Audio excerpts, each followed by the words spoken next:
don't even know what just happened. Fuck! Are you shitting me? How the fuck did he get up there?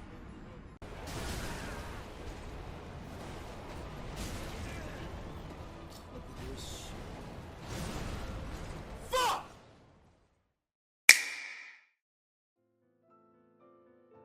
When you see clips like this, I know what you're probably thinking. How is this fun? Or why do people play these games? Now, I could just tell you to get good, but I decided to look deeper into why you should play these games. The Soulsborne genre is my favorite genre there is when it comes to gaming.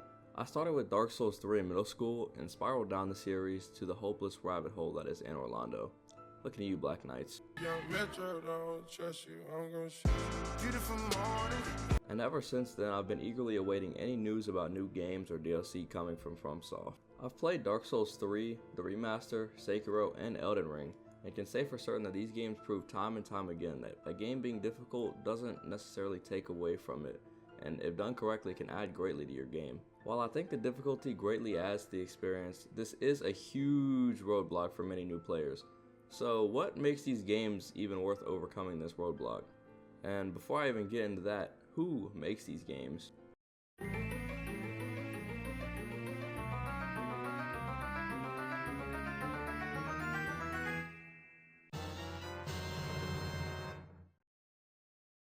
From Software initially started as a company developing code for businesses and stayed that way for about 8 years until they created Kingsfield, which, fun fact, is actually one of the first 3D console role-playing games ever created, which I think is pretty cool actually.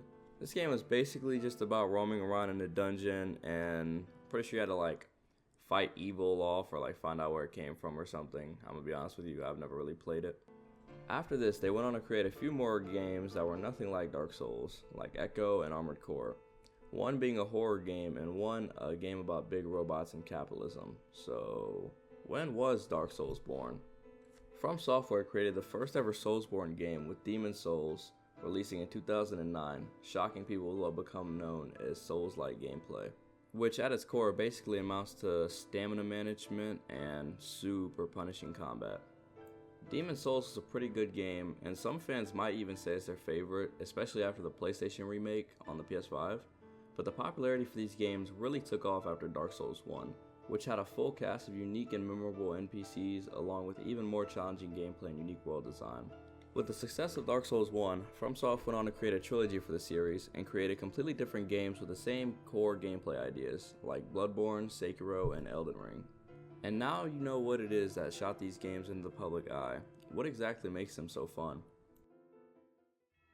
Debatably, the biggest reason many players are drawn into these games is the amazing world building and complex lore within all of these games. The world building is absolutely insane, even though most of these are not open world games, for the exception being Elden Ring.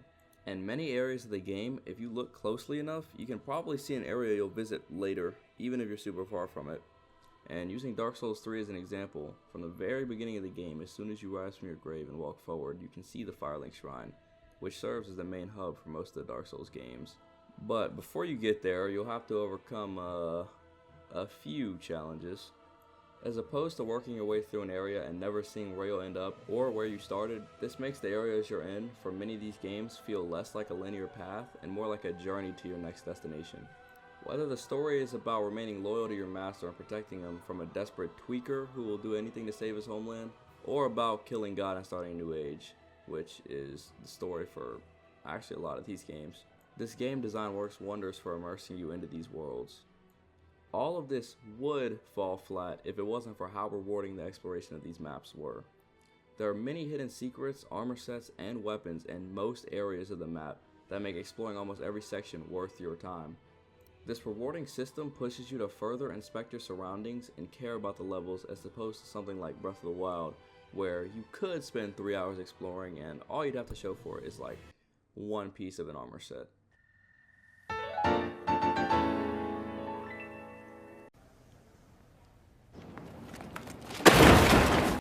In Dark Souls, you can find many weapons even late game that might make you want to completely change your build towards that weapon's playstyle, which also greatly adds to its replayability value. There are a few variations of weapons such as daggers, halberds, swords, big swords, and fingers?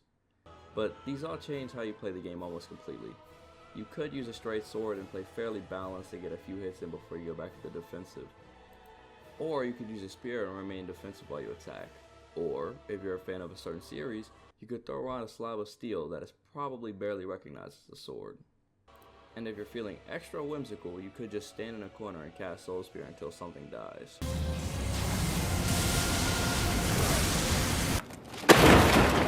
The best part is, these weapons combine with things like parrying and backstabs, which deal massive amounts of damage, and you can deal even more damage depending on your weapon. Make almost any playstyle valid. Almost. Now that you have access to all these amazing weapons, there's only one thing for you to do. Kill things. Or try anyways. There is no beating around the bush that these games are hard, but only if you don't put in effort it takes to memorize attack patterns to learn when you can strike, when enemies give you openings to quickly heal, or how to time parries to become a true shinobi warrior.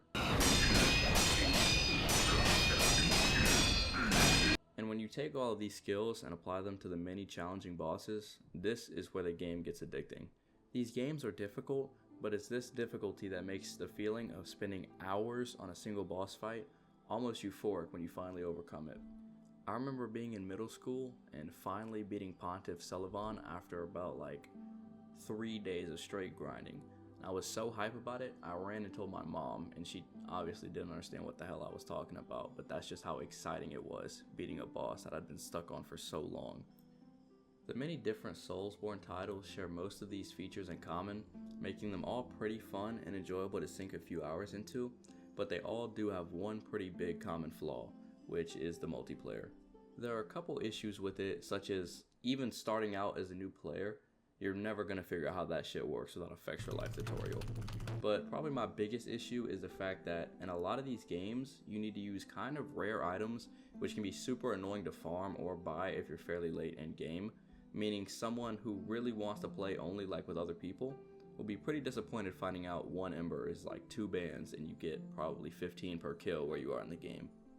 Another big issue a lot of people probably wouldn't like is that when you use these rare items to play with your friends, you're also forced into a PvP mode. And PvP is pretty janky, with someone usually hitting you from 15 feet away or teleporting behind you on a backstab, meaning you can spend 30 minutes finally getting one more ember for your friend to join you and kill a boss or whatever, and then Guts can invade you with 2000 ping and hit you with a face spell that you didn't even know existed.